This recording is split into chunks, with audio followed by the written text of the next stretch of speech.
दोस्तों, आज के इस एक्सप्लेनर में हम इतिहास के एक ऐसे दौर में चलते हैं जिसके बारे में सुनकर आप शायद थोड़े हैरान रह जाएंगे। आज हम 7वीं सेंचुरी से पहले के प्राचीन अरब की उस खुश्क रेतीली दुनिया का सफर करेंगे जिसे जाहिलिया कहा जाता था। देखिए, ये एक ऐसी दुनिया थी जहां ऑर्डर और केओस दोनों बिल्कुल एक साथ चलते थे। एक ऐसा रेगिस्तान जहां कानून से ज्यादा तलवारें बोलती थीं, लेकिन जहां शांति का एक बहुत ही हैरत अंगेज केंद्र भी मौजूद था। अब आगे बढ़ने से पहले जरा एक बात सोचिए। क्या आपको लगता है कि किसी की सिर्फ एक मामूली सी गाली या एक छोटे से अपमान के कारण पीढ़ियों तक चलने वाली एक भयंकर जंग शुरू हो सकती है? सुनने में किसी फिल्म की कहानी लगती है ना, लेकिन उस निर्मम दौर में यह बिल्कुल आम बात थी। जुबान से निकला एक गलत शब्द ऐसी आग लगा सकता था जिसे बुझाने में कई दशक लग जाते थे। एक तरफ ऐसे बेखौफ कवि थे जो अपने शब्दों से सीधा दिलों पर वार करते थे, और दूसरी तरफ ऐसे निडर योद्धा जो उस अपमान का बदला लेने के लिए पीढ़ियों तक अपनी तलवारें नीचे नहीं रखते थे। तो चलिए इस सोसाइटी को थोड़ा करीब से समझते हैं। वेलकम टू द जाहिलिया। अब जब हम उस समय के अरब की बात करते हैं तो आपको किसी बहुत बड़े या स्थायी साम्राज्य की कल्पना नहीं करनी है।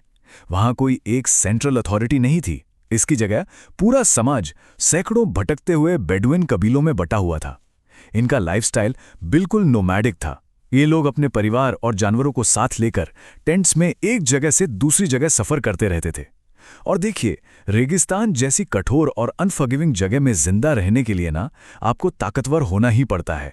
यही वजह है कि इनका पूरा समाज बेहद खतरनाक योद्धाओं और अनफियरलेस कवियों से भरा हुआ था, जिन्हें मौत का कोई खौफ नहीं था। और इन कबीलों की ताकत को बिल्कुल भी कम मत आकिए। सोचिए, एक तरफ उस दौर के सबसे शक्तिशाली रोमन और बिजेंटाइन एम्पायर्स थे, और दूसरी तरफ ये अजेया बेडुइन कबीले। हैरानी की बात तो यह है कि इतने विशाल एम्पायर्स भी इन रेगिस्तानी योद्धाओं को हराने का रिस्क नहीं लेना चाहते थे। उन्हें पता था कि इनको हराना लगभग नामुमकिन है। तो सेनाओं ने क्या किया? उन्होंने इनसे लड़ने के बजाय इन फियरलेस वॉरियर्स को भाड़े के सैनिक यानी मर्सिनरीज के तौर पर अपनी ही सेना में शामिल करना ज्यादा बेहतर समझा। ये कबीले किसी से दबते नहीं थे। लेकिन सवाल ये उठता है कि बिना किसी एम्पायर के इन अजेय कबीलों का इंटरनल सिस्टम चलता कैसे था। आइए देखते हैं द लॉ ऑफ ब्लड यानी रक्त के नियम को। इस सिस्टम को समझने के लिए मशहूर फ्रेंच हिस्टोरियन मैक्सिम रॉडिन्सन का ये कोट बिल्कुल परफेक्ट है। वो कहते हैं, pre Islamic Arabia ran entirely on the fire of vendetta, यानी प्री इस्लामिक अरब पूरी तरह से बदले की आग पर ही चलता था। यहां किसी कोर्ट या कचहरी का सिस्टम नहीं था, बल्कि तुरंत और कठोर बदला ही उनका अपना इंसाफ था। और ये खून का बदला खून का गणित ना सच में बड़ा खौफनाक था। ये कोई बराबरी का बदला नहीं था दोस्तों। अगर एक कबीले के किसी एक आदमी की हत्या हो जाती तो इसका अंजाम ये होता था कि बदला लेने के लिए सामने वाले कबीले के हजारों लोगों को बेरहमी से मौत के घाट उतार दिया जाता था। बस एक मौत के बदले हजारों मौत। यह हिंसा का एक ऐसा लूप था जहां माफ करने का या रहम खाने का कोई कॉन्सेप्ट ही एग्जिस्ट नहीं करता था। और इस खूनखार माहौल के साथ साथ सोसाइटी का ढांचा भी हेविली पेट्रियार्कल यानी पूरी तरह पितृसत्तात्मक था। यहां पूरी तरह से सिर्फ मर्दों का शासन था। इस दौर की एक बेहद अंधकारमय सच्चाई ये भी है कि महिलाओं की स्थिति बहुत दयनीय थी। उन्हें अक्सर परिवार पर सिर्फ एक बोझ समझा जाता था। और इस मानसिकता का सबसे ट्रैजिक और खौफनाक नतीजा ये था कि उस समय नवजात बच्चों को जिंदा दफन करने जैसी दर्दनाक प्रथा तक इस समाज में देखी जाती थी। लेकिन इस अराजकता और हिंसा की दुनिया के बीच एक चमत्कार जैसी जगह भी थी। चलिए देखते हैं मक्का सिटी ऑफ पीस को। ये एक ऐसा पैराडॉक्स है जो सच में हैरान कर देता है। एक तरफ थे रेगिस्तान के नियम, जहां बात बात पर तलवारें खींच जाती थीं और खूनी बदला पीढ़ियों तक चलता था। लेकिन दूसरी तरफ थे मक्का के नियम, जो इस पूरे इलाके में एक बिल्कुल न्यूट्रल ग्राउंड की तरह काम करता था। यहां का सबसे बड़ा कानून था नो वेपन्स अलाउड। एकदम सख्त मनाही थी। आपस में खून के प्यासे कबीले भी जैसे ही मक्का की सीमा में कदम रखते, उन्हें अपने हथियार बाहर छोड़ने पड़ते थे। वहां सिर्फ शांति होती थी। अब इस वेपन फ्री रूल ने मक्का को पूरी तरह से ट्रांसफॉर्म कर दिया। सबसे पहले तो ये कॉन्फ्लिक्ट रेजोल्यूशन का एक सेफ हेवन बन गया, जहां जानी दुश्मन भी बिना किसी डर के आपस में बात कर सकते थे। दूसरा, इस एब्सोल्यूट शांति की वजह से ये शहर व्यापार यानी ट्रेड का ही मैसिव सेंटर बन गया। और तीसरा सबसे अहम पहलू, ये अलग अलग कबीलों के देवताओं और आइडल्स के लिए एक बड़ी सैंक्चुरी था। यहाँ दुश्मन कबीले भी बिना लड़े एक साथ आकर अपने अपने धार्मिक विश्वासों का पालन कर सकते थे।